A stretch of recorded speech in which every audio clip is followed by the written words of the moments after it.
नमस्कार, base study के YouTube channel पर आप सभी का स्वागत है।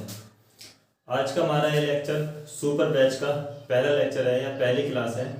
इसमें हम आपको मैथ के सुपर 30 या इम्पोर्टेंट 30 क्वेश्चन कराएंगे जो आरआरबी, एनटीपीसी या ग्रुप डी या किसी भी अन्य एग्जाम की दृष्टि से बहुत ही महत्वपूर्ण है।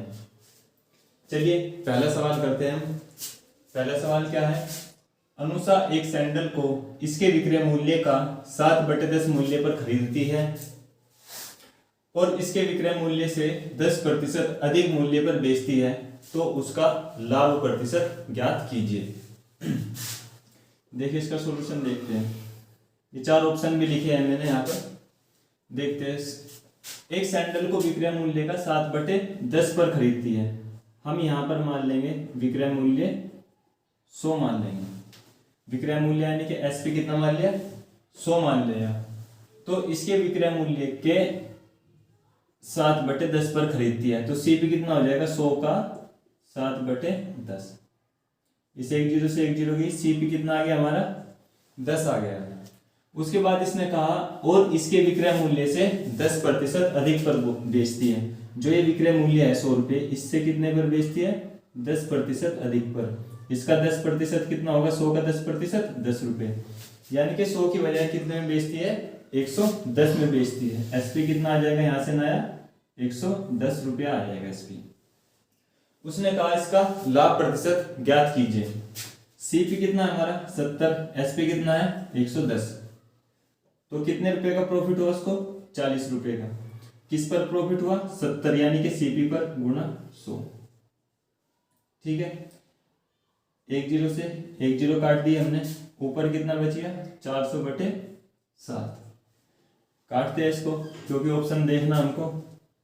7 पंजे 35, कितना बचा? 5 हो गया 50। 7 सती 49, 1 बचा, दशमलव लगा लिया, हो गया 0। 7 एकम 7। तो ऑप्शन आ गया हमारा बी, 57.14%। पूरा करने की जरूरत नहीं है क्योंकि ऑप्शन में सिर्फ यही था। ठीक है, पहला क्वेश्चन आपका हो गया। इसके बाद दूसरा क्वेश्चन देखते हैं। यदि 4y + 55 डिग्री और 3y + 49 डिग्री संपूरक कोण है तो y का मान ज्ञात कीजिए। यहाँ पे एक टर्म आया है संपूरक कोण। संपूरक कोण होते क्या है? संपूरक कोण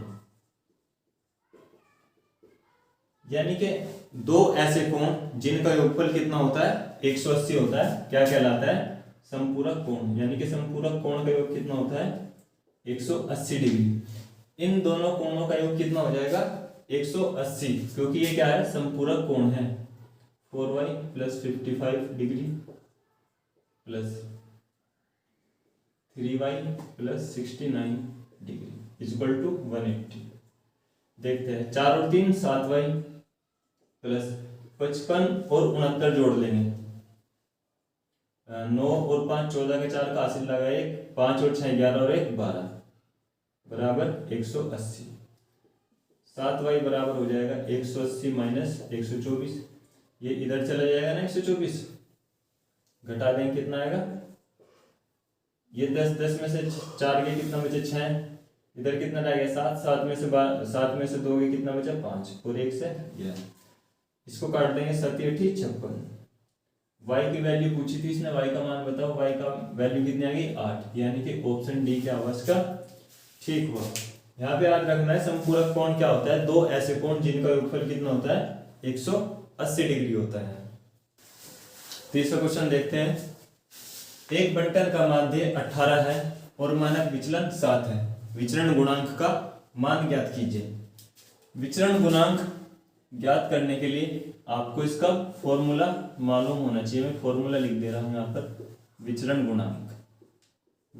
गुणांक बराबर होता है हमारा मानक विचलन बटे माध्य गुणा 100। ये इंपॉर्टेंट क्वेश्चन है। 1 या 2 क्वेश्चन इससे आपको हर बार एनटीपीसी में और ग्रुप डी में मिलेंगे ही मिलेंगे। चलिए करते हैं। मानक विचलन कितना है हमारा? 7 है और माध्य कितना है? 18 है, गुणा 100। 2 से काट लेंगे कितना आ गया 50, और यहाँ पे कितना आ गया हमारा 9, कितना हो गया 7 पंजे 35, 350 बटे 9। इसको भाग कर देंगे, देखते हैं। 9 से इसको भाग काटते हैं, 9 चौक 36 तो ज्यादा हो जाएगा, और 9 तिया 27, 27 का 3 का, देखो यहाँ 3 लिखते हैं, आपको ऑप्शन में दिख जाएगा कौन सा ऑप्शन हो सकता है, हमारा ऑप्शन डी हो सकता है। फिर भी हम इसको कर लेंगे, 9 तिया 27, 8 बचे हो गया 80, ठीक है। 8 नम 72, 8 नम ओ सॉरी 9 अठे 72 दशमलव, तो कौन सा ऑप्शन हो जाएगा हमारा, ऑप्शन डी ठीक हो जाएगा। आपको पूरी कैलकुलेशन भी करने की जरूरत नहीं है, क्योंकि आपको एग्जाम में क्या करना है, टाइम बचाना है। इसके बाद चौथा क्वेश्चन ये है, मयंक एक पेन को 750 रुपये में बेचता है और 50% का लाभ कमाता है। 50% हानि पाने के लिए उसे इस पेन को किस मूल्य पर बेचना चाहिए। चलिए इस क्वेश्चन को करते हैं सॉल्यूशन। सबसे पहले इस क्वेश्चन में हमको एसपी मालूम है। प्रॉफिट एंड लॉस का कोई भी क्वेश्चन करने के लिए हमको क्या मालूम होना चाहिए, सीपी मालूम होना चाहिए। एसपी कितना है यहाँ पे 750 रुपया है, ठीक है। हमने मान लिया सीपी कितना मान लिया हमने 100 रुपये मान लिया, सीपी कितना मान लिया हमने 100 रुपये मान लिया। 750 में बेचता है और 50% का लाभ कमाता है। लाभ या हानि हमेशा किस पर होती है, सीपी पर होती है। कितना लाभ कमाया इसने 50% का क्या कमाया इसने, प्रॉफिट, यानी कि 50 रुपए का प्रॉफिट कमाया। तो कितने में बेचा होगा इसने, 100 में खरीदा, 50 का प्रॉफिट कमाया, तो कितने में बेचा होगा इसने 150 रुपए में बेचा होगा, ठीक है। इस क्वेश्चन के हिसाब से, इसके हिसाब से 150 की वैल्यू कितनी है भाई 750, एक की वैल्यू कितनी हो जाएगी हमारी 5 हो जाएगी, 100 की वैल्यू कितनी हो जाएगी 500 हो जाएगी। 100 क्या है हमारा सीपी, यानी कि सीपी कितने रुपए आया हमारा 500 रुपए आ गया है। उसने कहा 50% हानि पाने के लिए इस पेन को किस मूल्य पर बेचना चाहिए। 500 का 50% निकाल दो, कितना होगा 250 रुपये, ठीक है। 250 रुपये की क्या होगी उसको हानि, ठीक है। तो कितने में बेचेगा वो, 500 में खरीदा, 250 रुपये की हानि हुई, तो कितने में बेच दिया उसने 250 रुपये में ही बेच दिया, ठीक है। नंबर 5 क्वेश्चन देखते हैं। ए बी से 3 गुना अधिक सक्षम है, तो ए तथा बी द्वारा एक काम एक्स को पूरा करने के लिए दिए गए दिनों का अनुपात ज्ञात कीजिए। इसका सॉल्यूशन देखते हैं। देखिए ए अनुपात बी दे रखा है, ये किसका अनुपात है, कैपेसिटी का अनुपात है। इस क्वेश्चन को करने से पहले आपको एक बात याद रखना है, जो क्षमता है या कैपेसिटी है वो इनवर्सली प्रोपोर्शनल है टाइम के, ठीक है। इनवर्सली प्रोपोर्शनल किसकी होती है, टाइम की होती है। यानी कि कोई व्यक्ति जितना ज्यादा सक्षम होगा वह उतना ही कम समय लेगा। चलिए देखते हैं। ए बी से 3 गुना अधिक सक्षम है, ए 3 गुना अधिक सक्षम है बी से, यानी कि अगर बी की कैपेसिटी 1 है तो ए की कितनी हो जाएगी 3 हो जाएगी। अब उसने कहा इसके टाइम कितना लिया जाएगा इसका, ए और बी का। यहां से देखना कैपेसिटी क्या हो गई और टाइम क्या हो जाएगा, यहां से कैपेसिटी का इनवर्स हो जाएगा, यानी कि क्षमता का इनवर्स हो जाएगा, यानी कि 1/3 अनुपात 1/1। इनको क्या कर दिया हमने, रिवर्स कर दिया, 3 से गुना कर दी पूरे में, तो कितना हो जाएगा 1/3। ए और बी के द्वारा किसी कार्य को करने में जो टाइम लिया जाएगा उनका अनुपात क्या हो जाएगा 1/3। कौन सा ऑप्शन हो जाएगा हमारा, ऑप्शन ए। यहाँ पे ऑप्शन डी भी दिया हुआ है, ठीक है। इन दोनों में आपको ध्यान रखना है कौन सा सही होगा, ऑप्शन ए ठीक हो जाएगा। इसके बाद नेक्स्ट क्वेश्चन देखते हैं। एक 125 मीटर लंबी मेट्रो ट्रेन एक 75 मीटर लंबे स्टेशन को 10 सेकंड में पार करती है, ट्रेन की गति कितनी है। इसी टाइप के क्वेश्चन आते हैं एनटीपीसी में, ठीक है। चलो इसका सॉल्यूशन भी देखते हैं। ट्रेन मतलब 125 मीटर जो है ट्रेन की लंबाई है, ठीक है, और कितना है, और जो प्लेटफॉर्म है उसकी लंबाई कितनी है 75 मीटर है, ठीक है। आपको पता है स्पीड इक्वल टू कितना होता है, डिस्टेंस अपॉन टाइम, यानी कि चाल बराबर दूरी बटे समय। अगर आपको प्लेटफॉर्म और रेलगाड़ी दोनों की लंबाई दी हुई है तो दोनों की लंबाई को जोड़ देंगे, कितना हो जाएगा 125 प्लस 75। समय कितना दिया हुआ है 10 सेकंड। ये कितना है मीटर, ये कितना है सेकंड। 75 और 125 कितना हो जाएगा हमारा 200 बटे 10। 1 0 से 1 0 गई, यानी कि 2 मीटर, ओ सॉरी कितना हो जाएगा ये 200 बटे 10। 1 0 से 1 0 गई, कितना हो जाएगा 20 मीटर पर सेकंड। जो ट्रेन की गति हो जाएगी 20 मीटर पर सेकंड। लेकिन यहाँ पे जो आंसर है किसमें है, किलोमीटर प्रति घंटा में आंसर है। तो इस मीटर प्रति सेकंड को क्या बनाना हमको, किलोमीटर प्रति घंटा बनाना है। किलोमीटर प्रति घंटा बनाने के लिए क्या करेंगे हम, 18/5 से गुना करते हैं। चलिए कर देते हैं इसमें 18/5 से गुना, 5 से काट देंगे, 5 चौक 20, ये कितना हो गया किलोमीटर प्रति घंटा हो गया। 18 चौक 72 किलोमीटर प्रति घंटा के आगे इसकी गति आ गई। Option A. नेक्स्ट क्वेश्चन देखते हैं नंबर 7। 8 प्रेक्षणों का माध्य 10 है। इनमें 3 और प्रेक्षणों को जोड़ा जाता है और नया माध्य 12 हो जाता है। 3 नए प्रेक्षणों का माध्य ज्ञात कीजिए। माध्य मीन्स यहाँ पे क्या दिया हुआ आपको, औसत दिया हुआ है। 8 का जो औसत दिया हुआ है कितना है 10, तो इनका योग कितना हो जाएगा, योग हो जाएगा 80। आपको फॉर्मूला पता है, औसत बराबर कितना होता है, पदों का योग बटे पदों की संख्या, पदों का योग बटे पदों की संख्या। ठीक है, तो यहाँ से योग कितना हो जाएगा, संख्या और औसत की गुना कर देंगे तो क्या आ जाएगा हमारे पास, योग आ जाएगा। योग कितना आ गया हमारे पास यहाँ से 80। 3 नए जोड़ दी तो कितना हो जाएगा, 8 और 3 11। इनका औसत कितना हो गया 12, तो यहाँ से इनका योग कितना हो जाएगा, यानी कि 11 की गुणा किस में कर लेंगे हम, 12 में। 12 एकम 12, 12 एकम 12 और 1 हासिल का 13, 132। ठीक है, यानी कि 8 प्रेक्षणों का योग 80 और 11 का योग कितना हो गया 132। अगर हम इस 11 के योग में से 8 का योग घटा दें तो 3 का योग बचेगा, 132 माइनस 80 कितना बच गया, 3 प्रेक्षणों का योग बचेगा।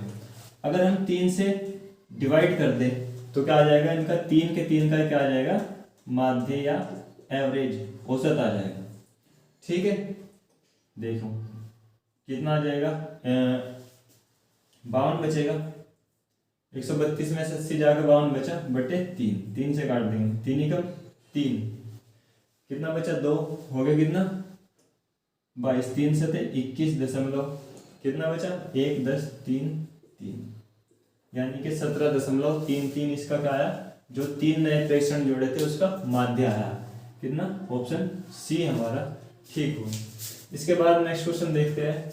मध्य अनुपात और तृतीय अनुपात के सूत्र का उपयोग करके 8 और 20 के बीच तृतीय अनुपात तथा 4 और 9 के बीच मध्य अनुपात का अनुपात ज्ञात कीजिए। देखते हैं इसको भी सॉल्यूशन। 8 और 20 के बीच क्या करना, हमको तृतीय अनुपात निकालना है। पहले तो तृतीय अनुपात देखो कैसे, 8 अनुपात 20 समानुपात 20 अनुपात x। x क्या मान लिया हमने यहाँ पे, तृतीय अनुपात मान लिया। इसको क्या लिख दें हम, 8/20 बराबर 20/x। ठीक है, ये काट देंगे हम, 4 से 4 दूनी 8, 4 पंजे 20, और ये कितनी बार कट जाएगा 10 बार। x बराबर कितना आ जाएगा, यहाँ से ऐसे क्रॉस मल्टीप्लाई करेंगे, 10 की गुणा 5 में हो जाएगी, कितना आ जाएगा x 50। ये क्या आ गया हमारे पास, तृतीय अनुपात। ठीक है, इसके बाद उसने कहा 4 और 9 के बीच मध्य अनुपात ज्ञात कीजिए। 4 और 9 के बीच हमने x मान लिया मध्य अनुपात, तो मध्य अनुपात कैसे लिखते हैं, 4 अनुपात मध्य अनुपात समानुपात मध्य अनुपात अनुपात 9। क्या लिख लेंगे हम इसको, 4/x बराबर x/9। क्रॉस मल्टीप्लाई कर देंगे, x² बराबर हो जाएगा 4 गुणा 9, x बराबर हो जाएगा √4 गुणा 9। तो x बराबर कितना बाहर आ जाएगा, यहाँ से 2 यहाँ से 3, दोनों की मल्टीप्लाई करेंगे कितना हो जाएगा 6। x बराबर कितना आ गया यहाँ से 6। ये क्या आ गया हमारा मध्य अनुपात है, सेकंड अनुपात भी बोल सकते हैं। इसके बाद इसने क्वेश्चन में कहा क्या, तृतीय अनुपात और मध्य अनुपात का अनुपात ज्ञात कीजिए, यानी कि 50/6 पूछा है, तृतीय अनुपात और मध्य अनुपात का अनुपात। 2 से काट देंगे कितना आ जाएगा 25, और ये कितना हो जाएगा 3। 25:3 क्या आ गया हमारा, इसका आंसर आ गया। ऑप्शन देखते हैं कौन सा, ऑप्शन बी ठीक हो। देखिए नेक्स्ट क्वेश्चन करते हैं। 20 लीटर तथा 36 लीटर के दो मिश्रणों में स्प्रिट और पानी का अनुपात क्रम से 3:7 और P/Q है। दोनों मिश्रणों को आपस में मिश्रित किया जाता है, यानी कि आपस में मिला दिया जाता है, और नए मिश्रण में स्प्रिट और पानी का अनुपात 27:29 हो जाता है। तो P/Q ज्ञात कीजिए। देखिए इसको करते हैं सॉल्यूशन। 20 लीटर का हमारे पास एक मिक्सचर है, और एक मिक्सचर है हमारे पास 36 लीटर का। दो मिश्रण है, एक 20 लीटर का और एक 36 लीटर का। 20 लीटर में कितना है अभी 3:7 है, और 36 लीटर में कितना है P/Q है। ये अनुपात किसका है, हमारा स्प्रिट और वाटर का अनुपात है।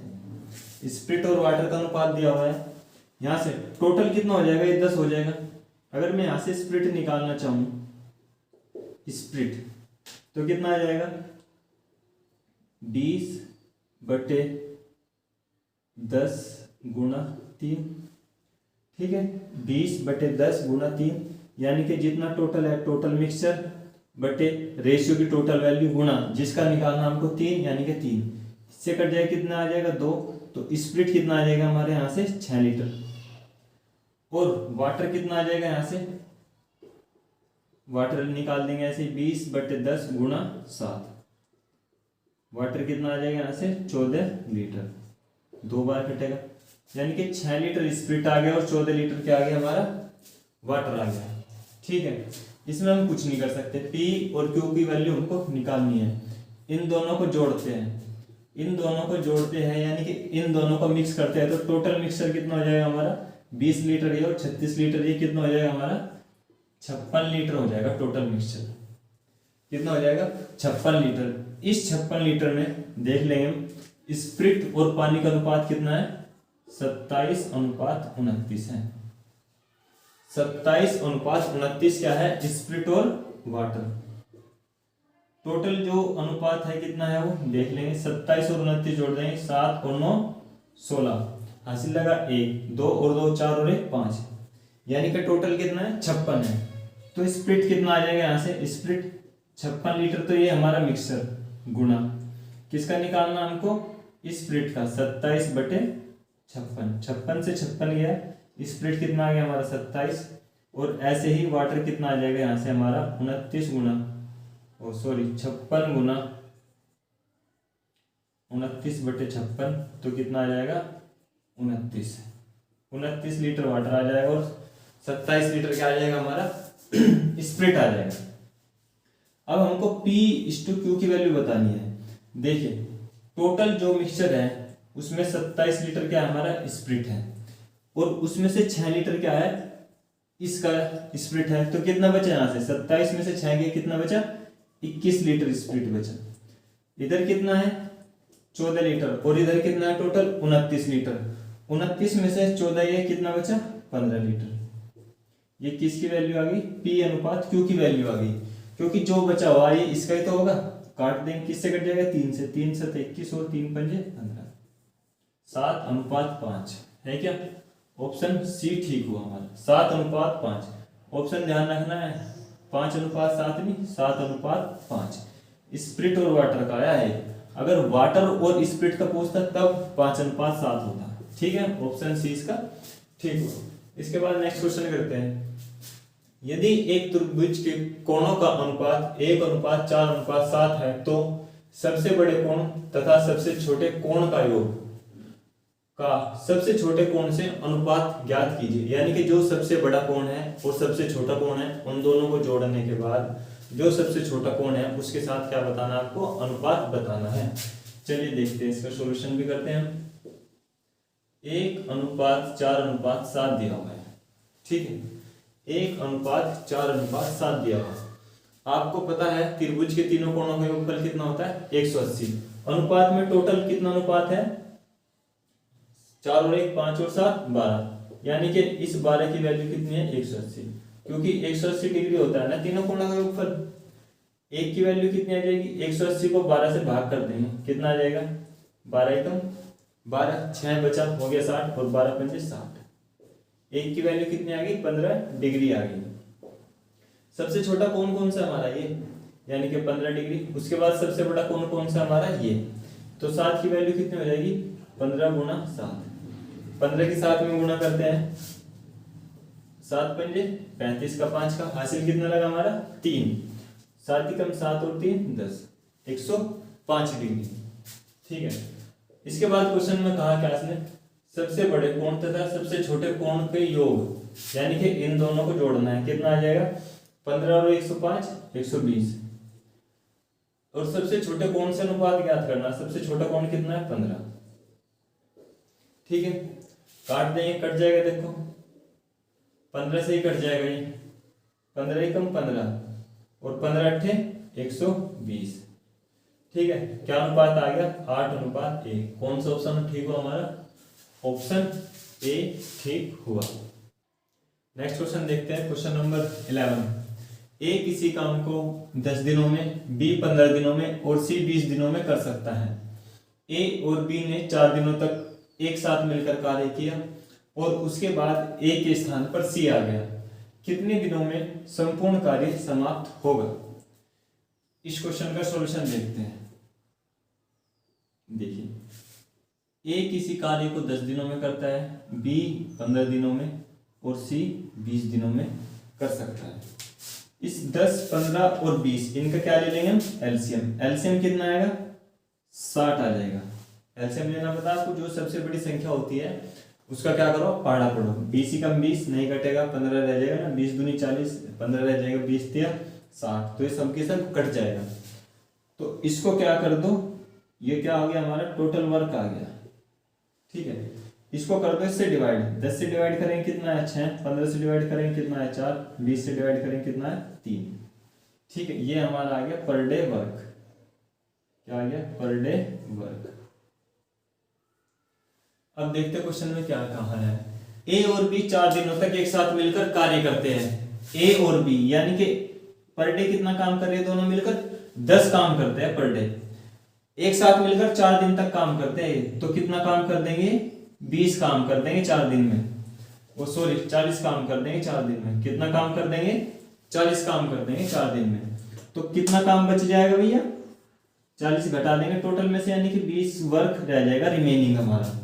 अब कौन चला गया, ए तो चला गया, ए चला गया, बचा कौन, बी और सी।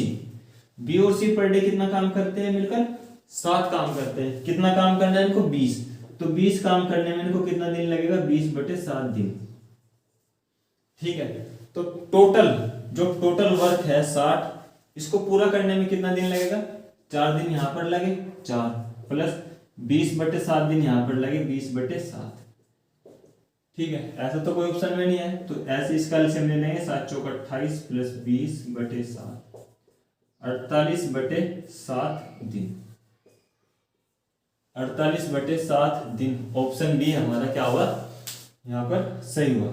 ठीक है, उसके बाद नेक्स्ट क्वेश्चन देखते हैं। 16 की घात 7 गुणा 27 की घात 6 गुणा 5 की घात 9 के गुणनफल का कुल अभाज्य गुणनखंड ज्ञात कीजिए। इसका सॉल्यूशन भी देखते हैं। सॉल्यूशन 16 की घात 7 गुणा 27 की घात 6 गुणा 5 की घात 9। क्या करना है, इनका अभाज्य गुणनखंड करना है। अभाज्य गुणनखंड करने के लिए जो हमारी ये संख्या है उनके क्या कर लो, फैक्टर या उनकी भी घात बना लो जो अभाज्य हो। यहाँ पे क्या कर सकते हैं, 2 की घात 4 लिख देंगे, 16 हो जाएगा। 2 दूनी 4 दूनी 8 दूनी 16, इसकी घात कितनी होगी 7। इसकी घात कितने लिख देंगे, 3 की घात 3, 3 3 9 9 3 27 की घात 6। ये 5 है, ये तो अपना आप में अभाज्य है। ऐसे में इसकी और इसकी क्या हो जाएगी, मल्टीप्लाई। 2 की घात कितनी हो जाएगी यहाँ से 28 गुना 3 की घात कितनी हो जाएगी 18 गुना 5 की घात कितनी हो जाएगी 9। तो जो कुल अभाज्य गुणनखंड हो गए, कुल गुणनखंड कितने हो जाएंगे, जो भी अभाज्य संख्या है इनकी जितनी भी घात है उनका योग हो जाएगा। ठीक है, यानी कि 28 प्लस 18 प्लस 9। ठीक है, 28 प्लस 18 प्लस 9, इन सबको जोड़ देंगे 9 और 8 17, 17 और 8 25, 25 का 5 का हासिल लगे 2, 1 और 2 3 और 2 5, 55। ऑप्शन कौन सा ठीक हुआ हमारा? ऑप्शन बी ठीक हुआ। समझ में आया? इसके गुणनखंड, अभाज्य गुणनखंड कैसे करने हैं? नेक्स्ट क्वेश्चन देखते हैं। हमको एक टेबल दी हुई है, इसमें कुछ डाटा है और इसके आधार पर 3 क्वेश्चन है, 1 2 3। इन 3 के 3 क्वेश्चन को इस टेबल के आधार पर करना है। चलिए, ये डाटा दिया हुआ है टेबल में। पहला क्वेश्चन देखते हैं। सभी विषयों के प्रदर्शन को ध्यान में रखते हुए किस कॉलेज के विद्यार्थी सबसे अधिक मात्रा में सफल रहे? यानी कि सभी विषयों को क्या करना, हमको ध्यान में रखना है और ये बताना है कि किस कॉलेज के विद्यार्थी सबसे अधिक मात्रा में सफल रहे। ऑप्शन ए है हमारा पी कॉलेज में। देखते हैं कितने विद्यार्थी सफल रहे। 52 प्लस 62, 65 प्लस 62 प्लस 40 प्लस 47। ये हमारा है पी कॉलेज। इन सबको जोड़ देंगे। 7 और 2 9 और 5 14 और 2 16 का 6 का हासिल लगा 1, 4 और 4 8 और 6 14 और 6 20 और 5 25 और 1 26। पी में हुए इतने विद्यार्थी। उसके बाद क्यू में जोड़ लेंगे। कितना आया देखो, 47 प्लस 62 प्लस 52 प्लस 38 प्लस 35। जोड़ लेंगे। 5 और 8 13 और 2 15 और 2 17 और 7 17 और 7 24। हासिल लगा हमारा 2। 3 और 3 6 और 5 11 और 6 17 और 4 21 और 2 23। 324 रहे हमारे क्यू में। उसके बाद हम देखते हैं आर में। 53 प्लस 70 प्लस 46 प्लस 39 प्लस 54। ठीक है, जोड़ते हैं। 4 और 9 13 और 6 19 19 और 3 22। हासिल लगे हमारे 2। 5 और 3 8 और 4 12 12 और 7 19 19 और 5 24 और 2 26। ये किस में रहे हमारे? 262 आर में। इसके बाद एस में भी देखते हैं ऐसे ही। 35 प्लस 72 प्लस 58 प्लस 57 प्लस 62। इनको भी जोड़ लेंगे। 2 और 7 9 9 और 8 17 और 2 19 19 और 5 24 24 का 4 का हासिल लगे 2। 6 और 5 11 11 और 5 16 16 और 7 23 23 और 3 26 और 2 28। 284 किस में हो गया हमारे? एस में।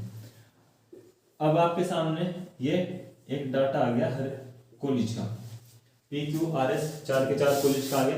तो बताना किस कॉलेज में विद्यार्थी सबसे अधिक मात्रा में सफल रहे। सबसे अधिक मात्रा में किस में सफल रहे? क्यू में। 324, यानी कि ऑप्शन डी ठीक हो जाएगा। सही है। इसके बाद इसी में नेक्स्ट क्वेश्चन है। सभी कॉलेजों को ध्यान में रखते हुए किस विषय में विद्यार्थी सबसे कम सफल रहे? यानी कि सबसे कम किस विषय में सफल रहे ये देखना हमको। 4 ऑप्शन दिए हमको। पहले नंबर पे देखते हैं रसायन। सभी कॉलेज को ध्यान में रखना है। रसायन में 62 52 46 और ये 58। यहाँ पे 46 सबसे कम है। इसके बाद देखते हैं भौतिकी। भौतिकी हमारा ये रहा। भौतिकी में सबसे कम कौन सा है हमारा? 62 है, यानी कि अभी तक तो यही है। उसके बाद देखते हैं गणित। गणित ये रहा।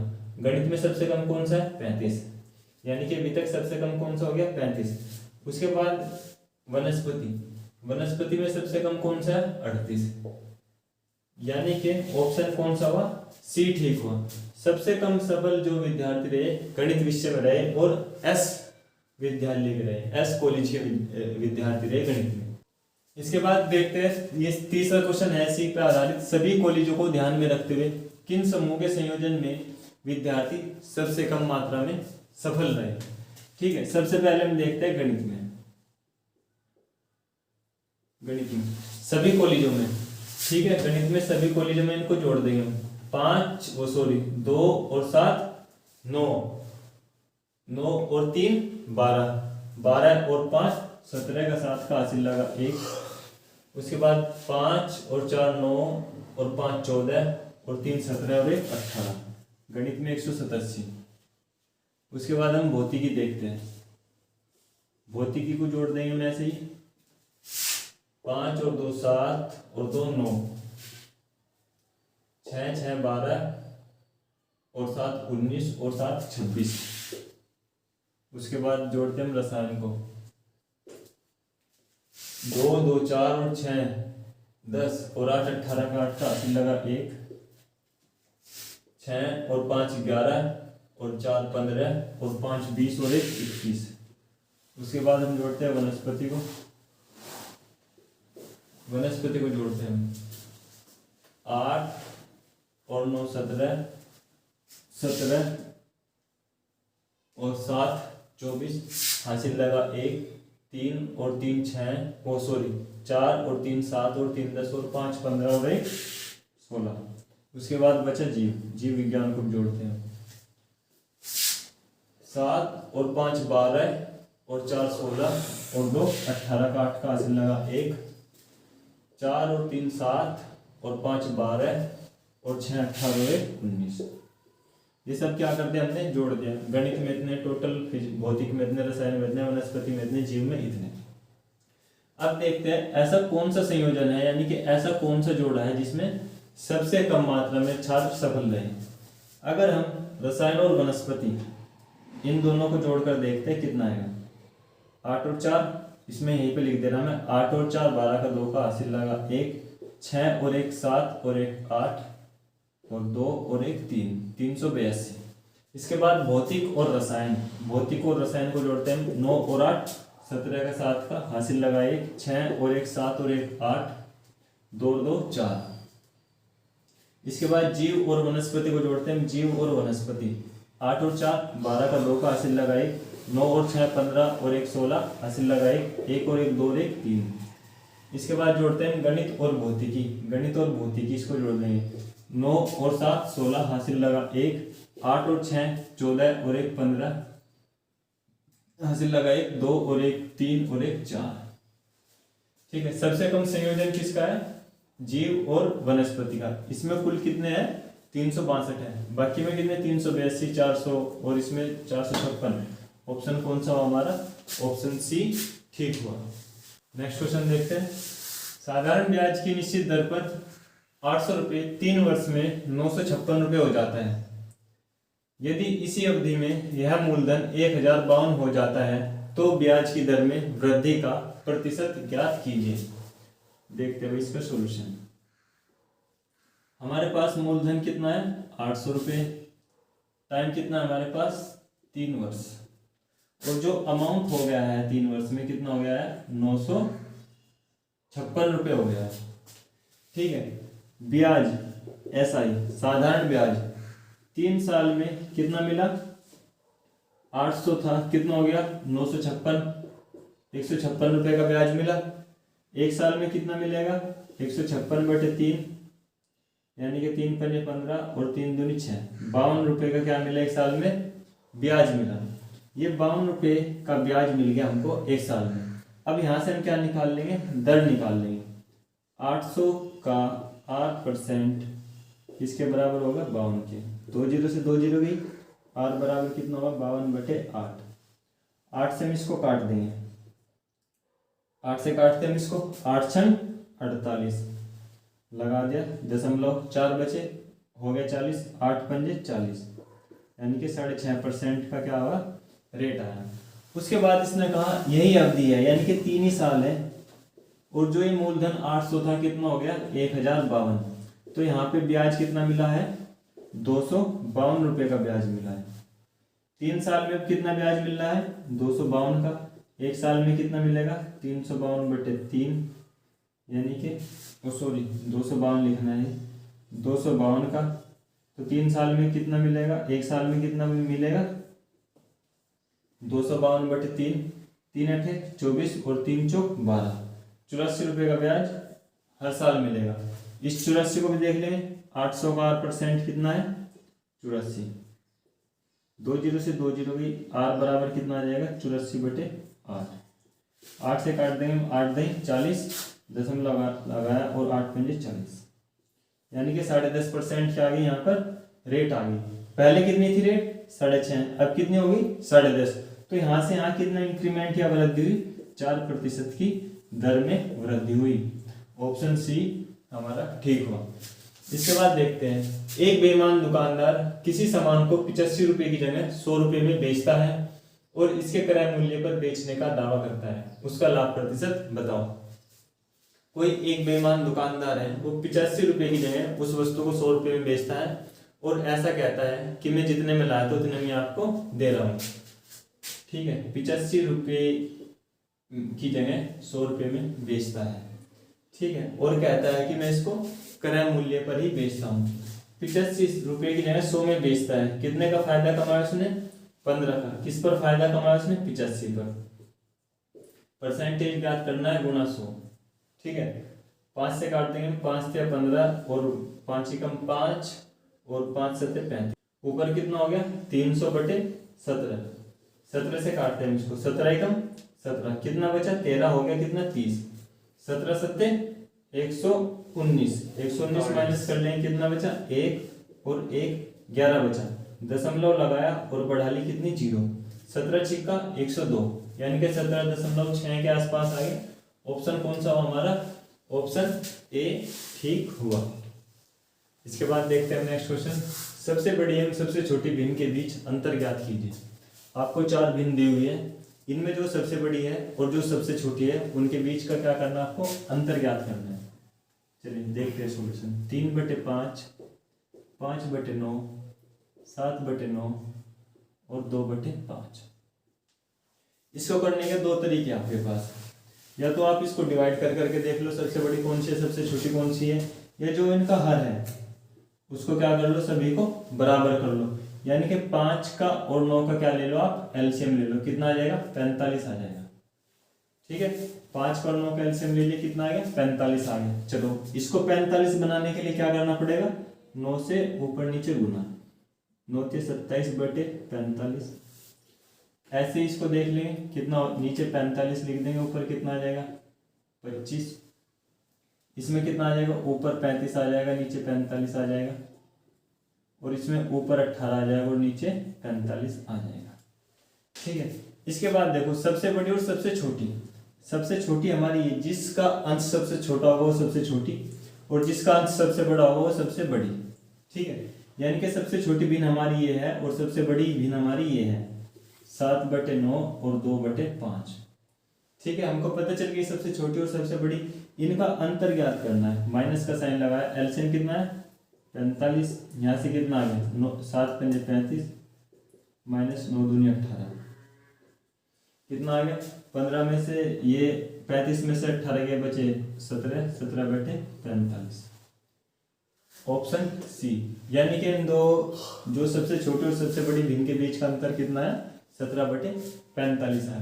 इसके बाद नेक्स्ट क्वेश्चन है 73 गुना 73 प्लस 42 गुना 42 माइनस 2 गुना 73 गुना 42 का मान ज्ञात कीजिए। ये आपको दिखता है 73 गुना 73 प्लस 42 गुना 42 माइनस 2 गुना 73 गुना 42। इस चीज को देखकर आपके माइंड में एक फॉर्मूला आ रहा होगा a माइनस बी का होल स्क्वायर। वही तो है 73 का स्क्वायर प्लस 42 का स्क्वायर माइनस 2 73 गुना 42। तो इसको क्या लिख सकते हैं, a square plus B square minus 2ab। क्या हो जाएगा ये a माइनस बी का होल स्क्वायर। 73 में से 42 गए, कितना बचा हमारा 31, 31 का स्क्वायर। अब 31 का स्क्वायर करना है तो आप ऐसे कर सकते हो 31 की 2 बार गुना, या आप कैसे कर सकते हो ट्रिक से भी कर सकते हो। स्क्वायर की ट्रिक है एक, जो लास्ट वाली डिजिट है उसका स्क्वायर करो 0 1, यानी कि 2 अंक होने चाहिए, और इसका करो 3 का, आ जाएगा हमारा 0 9।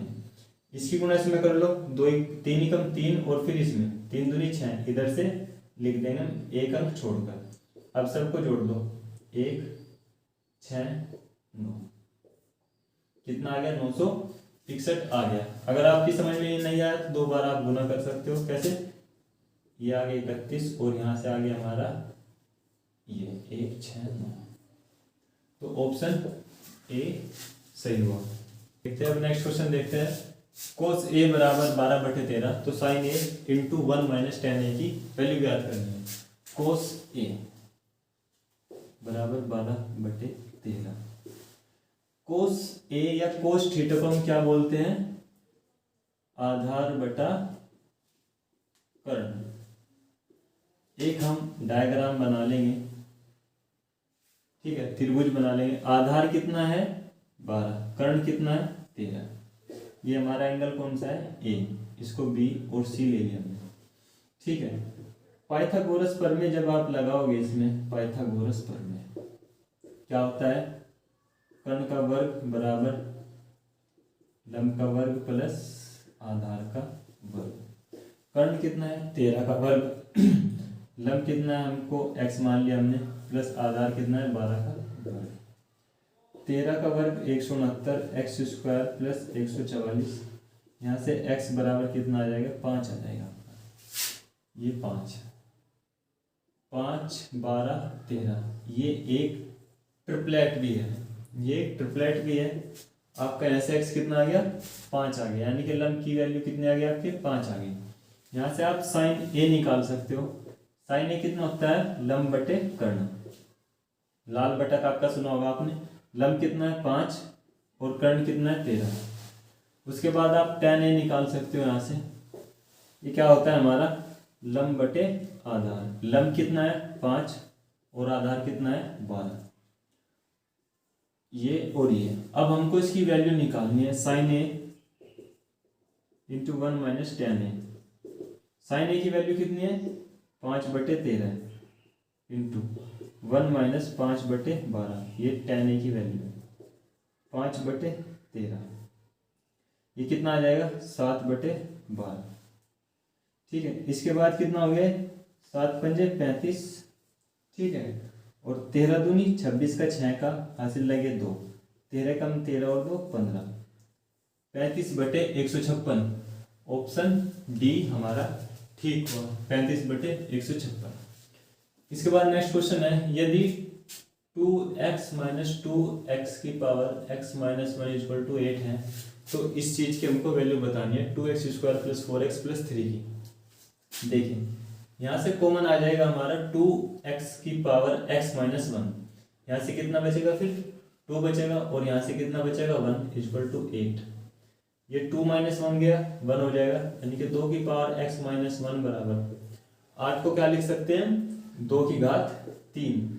जब यहाँ से हम तुलना करेंगे, इसकी क्या करेंगे? तुलना, यानी कि ये इसके बराबर हो जाएगा। x माइनस 1 बराबर 3, x बराबर कितना आ गया? 4 आ गया। यहाँ से x बराबर कितना आ जाएगा? 4। इसके बाद x की वैल्यू आप यहाँ पर पुट कर दो, 2 गुना x की घात 2, यानी कि 4 की घात 2 कितना हो जाएगा? 16 प्लस 4 गुना 4 प्लस 3, 16 दूनी 32 प्लस 4 चौक 16 प्लस 3। जोड़ देंगे, 3 और 6 9 और 2 11 का 1 का हासिल लगा 1, 1 और 3 4 और 1 5, 51। ऑप्शन डी 51 आंसर आ गया भाई इसका, ठीक है। अब देखते हैं नेक्स्ट क्वेश्चन।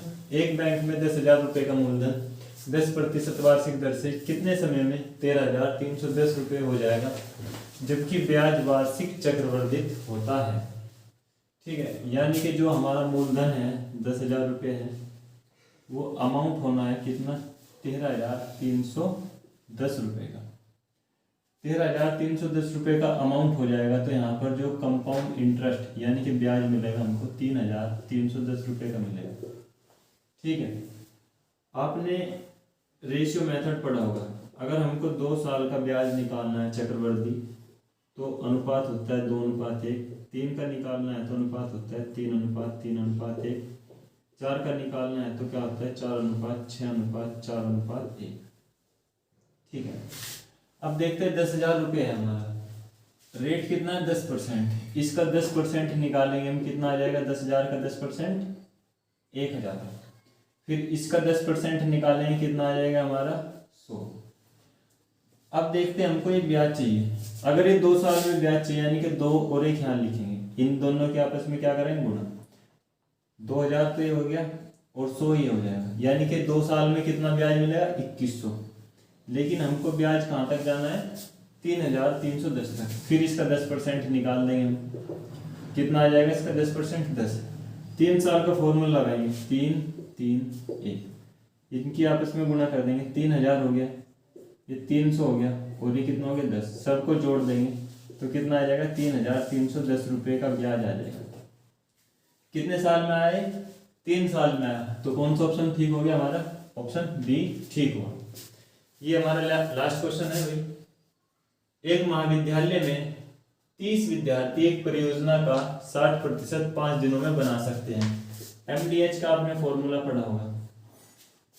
45 विद्यार्थी द्वारा 2 दिन में परियोजना का कितना प्रतिशत भाग बनाया जा सकता है। चलिए इस फॉर्मूले को लगाते हैं। 30 विद्यार्थी हैं और 5 दिन में कितना काम करते हैं 60%। उसके बाद 45 विद्यार्थी हैं 2 दिनों में, सपोज करो X% जो है इस परियोजना का पूरा कर देंगे, काट देंगे, 30 दूनी 60 और 5 नम 45। ठीक है, इन सब की गुना हो जाएगी इधर, x बराबर 9 गुणा 2 गुणा 2, x बराबर कितना आ गया 9 दूनी 18 दूनी 36%। यानी कि 45 विद्यार्थी 2 दिन में कितना काम कर देंगे 36% काम कर देंगे। ये था हमारा जो 30 क्वेश्चन है इंपॉर्टेंट, ये एग्जाम में इसी तरह के क्वेश्चन आते हैं। अगर आपको हमारा वीडियो अच्छा लगा है तो आपसे एक अनुरोध है, प्लीज़ वीडियो को लाइक करना और हमारे चैनल को सब्सक्राइब करना, ताकि इस सीरीज में जो भी वीडियो अपलोड हो उसका नोटिफिकेशन आपको सबसे पहले पहुंचे। मिलते हैं अगली सीरीज में, तब तक के लिए नमस्कार।